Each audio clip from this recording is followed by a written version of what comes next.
पितांबर गळ्यात मोत्याच्या माळा भिंडी मुरडे आकाशी पितांबर गळ्यात मोत्याच्या माळा नृत्य करतो बालगजानन पाहतो शंकर भोळा नृत्य करतो बालगजानन पाहतो शंकर भोळा नमन गणराया पहिलं नमन गणराया नमन गणराया पहिलं नमन गणराया राम राम मित्र राम राम राम राम राम राम राम राम राम राम कुठं असतोस काय गाठ नाही भेट नाही गाठ भेट नाही आता गाडी बरोबर आलो तर गाठ भेट नाही त्याच्या अगोदर कुठं होतास त्याच्या अगोदर मी अमेरिकेत होतो अमेरिकेत काय करीत होता आता तुला माहिती आहे आपला भारत देश हा कृषी प्रधान देश आहे बरोबर आहे शेतकऱ्यांचा देश आहे शेतकऱ्यांचा देश आहे आणि संत महंत आपले सांगून गेले वृक्षवल्ली रमासुरे वनचरे पक्षीही सुस्वरे आले हा बरोबर आहे त्या युक्तीप्रमाणे मी ठरवलं की गावाकडे यायचं बरोबर आहे गांधीजी सुद्धा म्हणाले खेड्याकडे चला बरोबर आहे त्या युक्तीप्रमाणे पण मी ठरवलं गावाकडे गेलं पाहिजे आपल्या वडिलांची वाडवडिलांची जी शेती आहे जुनी ती शेती केली पाहिजे जुनी शेती केली पाहिजे वा वा वा बरोबर आहे त्या विचाराला एक विचार घेऊन आलो मी आला तसा तसा अमेरिकेतून निघालास डायरेक्ट मुंबईत आलो अमेरिकेतून डायरेक्ट मुंबई विमानतळ तिथंच आहे ना भेटला नाही ना मित्र तिकीट काढून आलो मग तिकीट काढतो ना बाबा बिना तिकीट कायदा होतो कायदेशीर कारवाई होती मला समजतं काढलं आता तिकीट काढलं बरोबर चांगले फटके बसले तिकीट काढलं मुंबईला आलो मुंबईहून डायरेक्ट भेटला डायरेक्ट कशा रेल्वे कुठे कसं आलास बीडमध्ये आलो बीडमधून गावाकडे गेलो गावाकडे माझे वडील होते वडिलांकडे गेलो वडिलांना म्हणलं बा वडिलांना काय आई म्हणजे पुढे म्हणलं बा आपली जी तुम्हाला तर माहिती सगळ्यांना माहिती आहे 49 एकर पडली मग त्यांना म्हटलं शेती करायची शेती करायची म्हटलं पैसा लागणार बरोबर आहे पैसा लागणार म्हटलं बा शेती करायची पैसे पाहिजे अरे कोणाच शब्द हाताला पैसे बघतो तर काय पैसे बापरे बापरे बाप कसे पैसे घेतले मित्रा शेती करायची म्हटल्यावर शेतीसाठी बी बियाणं लागतं खत लागतं औषध लागतं बरोबर त्याप्रमाणे असं पळत बाजारात गेलो सतत बाजारात गेलो मित्रा काय सांगू तुला घेतलं बी बियाणं बियाणं घेतलं घरी आलो पळत बाजारातून शिकायला पळत गेलो गाडी घेऊन गेलो पळत आलो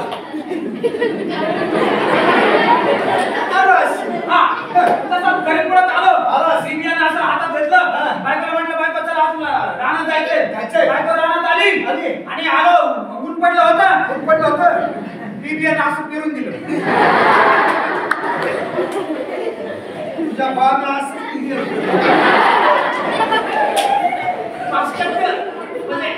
अमेरिकेची पद्धत असं बाबा आपल्याला काय माहिती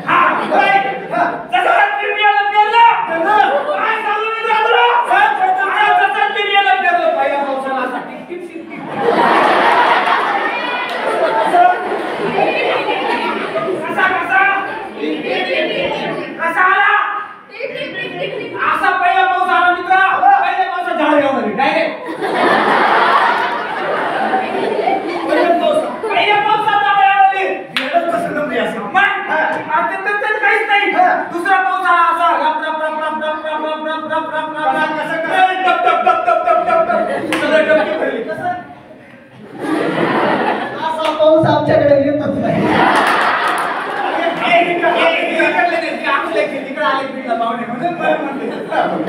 खालच्या महाराष्ट्र आपल्या मराठवाड्याच्या खाली गेलं का पाऊस थोडा कमी होतो ना तिकडचे पाऊस आला यामध्ये झाडा झाली हे तर काहीच नाही मित्र तिसरा पाऊस आला असता कसा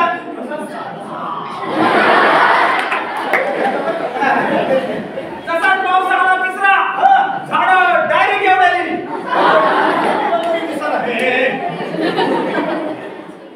स्वच्छता आहे सगळीकडे मुक्त गाव झाले सगळे रस्त्यानं गेला त्या झाडातून तर माणूस दिसत नव्हता माणसाच्या उंचीपेक्षा मोठी झाडं झाली तेच तर म्हणत होतो मी कशी जेवढी मोठी झाडं झाली माझी सगळी पंचकृषी चर्चा ना.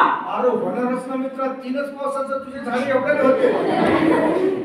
म्हणजे ह्या वर्षीचा आदर्श शेतकरी पुरस्कार तुलाच. आता कसं बोलला? मुद्दा हातातला. मला एक वाटलं होतं मित्रा. जशी सगळे पंचकृषीत चर्चा झाली आणि सगळे पोलिसाची गाडी, सरकारी अधिकारी अशी त्यांची गाडी आली, अशी टणा कशी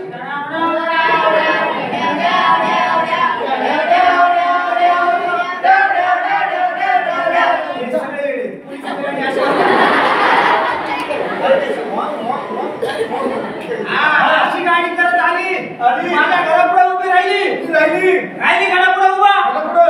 सगळे उतरले, दरवाजा उघडला. त्यांनीच उघडला. हा, उतरले. आता माझी बायको, तुमची वहिनी ती दारात बसली होती.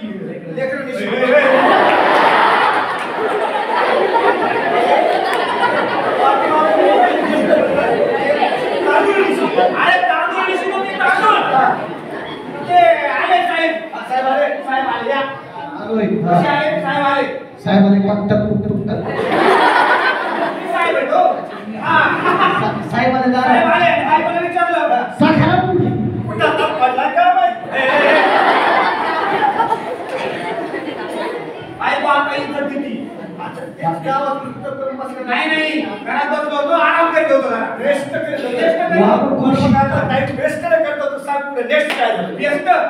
जसे ते सगळे सरकारी अधिकारी घरात आले, मला हाय कसं उचललं गाडी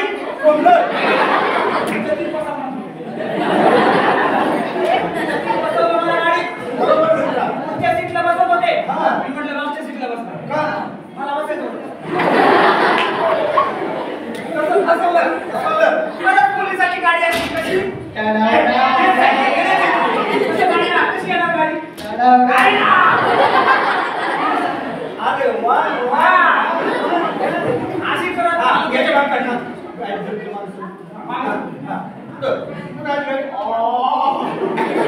गाडी अशी तालुक्याच्या ठिकाणी मेन भर चौकात उभी केली. येणं माणूस आहे का? मला सांगा आता एवढा मोठा आदर्श शेतकरी कसं द्यायचा? मग असं एखाद्या बंद करून देतील का? मुख्य चौकातच देते, मोठ्या गावातच देते. पण पुढं काय तशीच गाडी अशी आणली, उभा केली. सगळे खाली उतरले, मला पण खाली उतरवलं. असे चिन्हे पिले सगळे बोलवले, असे शिक्षक बोलवले, चांगले नेते मंडळी बोलवले, तुझ्यासारखे असे चांगले सुशिक्षित माणसं बोलवले. हलगीवाला माझ्यासाठी दुसरा बोलवला, ज्येष्ठ मंडळी बोलवली. आणि काय चांगले मित्र असे गर्दीच्या ठिकाणी मला नेलं, गर्दीमध्ये असं मला मारलं.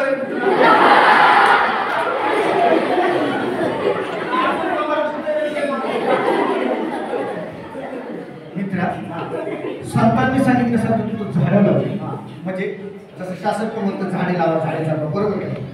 म्हणजे आपण झाडं लावली पाहिजे की नाही? झाडं जगवली पाहिजे की नाही? तशी झाडं लावले, झाडं मोठाने झाले, तुझी पंचकृषी चर्चा झाली, तुला मोठं चौकात आणलं, तिथं तुला कुत्र्यासारखं मारलं. मला एक प्रश्न पडलाय, तू नेमकं झाडं लावली होती का? काय द्यायची?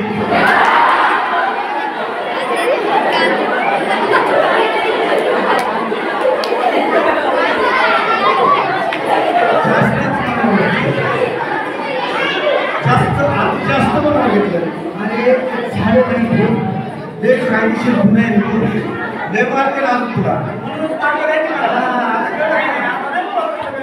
झाडं लावायची तर लिंबाची वडाची लाव, पिंपरची लाव, जेणेकरून आपल्याला ऑक्सिजन मिळेल. अशी झाडं लावायची.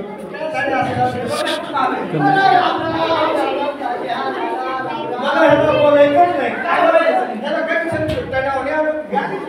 मी इथून आलोय का मग? मी कुठं असतो? मी रशियाला असतो. काय करतो तिकडं? रशियाला बिझनेस आहे, मोठा काम करतोय आपला. काय असं काय काम करतो? येड्या आपण रंगारी आहे. रंगारी? हा. म्हणजे असे रस्ते बिस्ते चालतात. काम नाही करत मी. मग काय करतो? लय मोठे मोठे रंगारी काम काय काम होते साहेब? तुम्हाला ताजमहल माहिती का? ताजमहल माहिती करतो तुम्हाला? कोणत्या कलरचा? पांढरा कलर हा. पण पहिले पांढरा नव्हता, कसला होता? पिवळा होता. कोणी रंगवला? कोणी? मी. तू रंगवला? मग तुम्हाला लाल किरा माहिती आहे का? लाल किरा हा, माहिती आहे. गावातच नाव आहे तू. हा, लाल आहे. पण तो लाल नव्हता, कसा होता? तो पांढरा होता. कोणी रागवला लहानपणी गेला कोणी केला आम्ही तुम्हाला केला असे मोठे इमारती असतात ना ते रंगवण्याचं काम करतो मी छोटा बिझनेस नाही आपला माझं काय रंगवलं? अजून बरं, सगळ्यात मोठं असं काय रंगवलं? सगळ्यात मोठं विमान माहिती आहे तुम्हाला लय मोठं. केवढं गाव आहे ना? एवढं गावाकडून मोठं असतं विमान एकट्याने रंगवलं 2 मिनिटात 2 मिनिटात काय जादू केलं राशन? आपल्याला लय मोठी जादू आहे. आता विमान असं आहे लय मोठं आहे हा आहे थोडं वर गेलं की एवढं आहे एवढं थोडं अजून वर गेलं की एवढं आहे. अजून थोडं वर एवढं अजून एवढं. आता विमान असं एवढं वर गेलं हा. असं धरायचं रंगाच्या बाटलीत बस करून एवढं कशाला करायचंय? विमानात घ्यायचं बाजू सोडून द्यायचं नाही, अजून एक तरी काय माहिती असं विमान एवढं आहे हा. असं धरतीचं धर पाहिजे धर असा परत धरायचा बस करून वागायचं. अरे, इथं जमलं कशासाठी तुम्ही लावलंय काय? छटाक छटाक म्हणजे काय?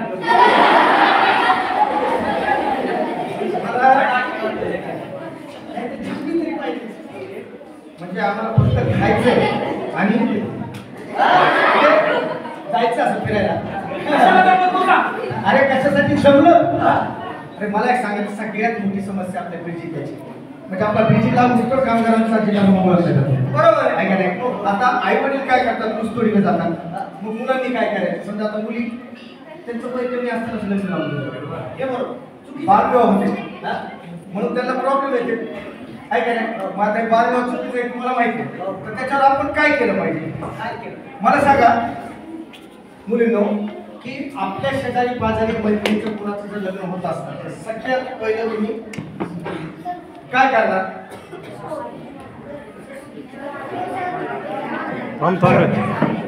काय करणार तर सगळ्यात महत्वाची गोष्ट ना नीट सांगा त्या मैत्रिणीचं म्हणलं मोठ्या मुलीचं बी लग्न मुली देतील बालविवाह ना? हा बालविवाह नाही झाले तर मला सांगा की सगळ्यात पहिलं काय करायचं तर एका नंबरला फोन लावायचा कुठला चांगली जागृती झाली इथं. 10-11 नंबर लावायचा आणि आपल्या शेजारी पाजारी ज्या मुलीचं कमी वयात लग्न होतं तिथून लग्न होऊ द्यायचं नाही काय देणं गुन्हा आहे सगळंच माहिती द्या मग अजून काय सांगायचं अजून काय सांगायचं? हा? कष्टाची जमत ते कशासाठी? अरे बाबा शासनाच्या भरपूर योजना आहेत म्हणजे शिष्यवृत्तीच्या योजना आहेत बरेचशा आता म्हणजे आपलं हेच आहे ध्यास आमचा सामाजिक न्यायाचा म्हणजे प्रत्येक समाजाच्या प्रत्येक घटकाला न्याय मिळाला पाहिजे प्रत्येक वंचिताला न्याय मिळाला पाहिजे न्याय कशा कशातून मिळतो तुमची स्कॉलरशिप आहे त्याचे अशा बऱ्याचशा योजना आहेत तर मला काय म्हणायचं की विद्यार्थ्यांनी आपल्या पालकांना सांगायचंय की माहिती संपर्क कार्यालय जिल्हा माहिती कार्यालय इथे जायचं आणि आपल्या पाल्यासाठी आपल्या विभागासाठी समाजासाठी कुठल्या कुठल्या प्रकारच्या योजना आहेत त्या योजनांची माहिती करून घ्यायची आणि आपला विकास साधून घ्यायचा आहे आणि समाजाच्या मुख्य प्रवाहात यायचं आहे आणि सगळ्यांनी मिळून उच्च विद्याभूषण होऊन समाजाला पुढे न्यायचं आहे आणि आतापर्यंत रेल्वे इथे आली तुम्ही काय म्हणजे लवकरच येईल नाही लवकरच आणायची हे कधी शक्य आहे तर आपण विकसित झालो तर आहे का नाही मग त्यासाठी विकास महत्वाचा आहे त्यासाठी सगळ्यांनी आमच्या पाठीमागे म्हणायचं आहे ध्यास आमचा सामाजिक न्यायाचा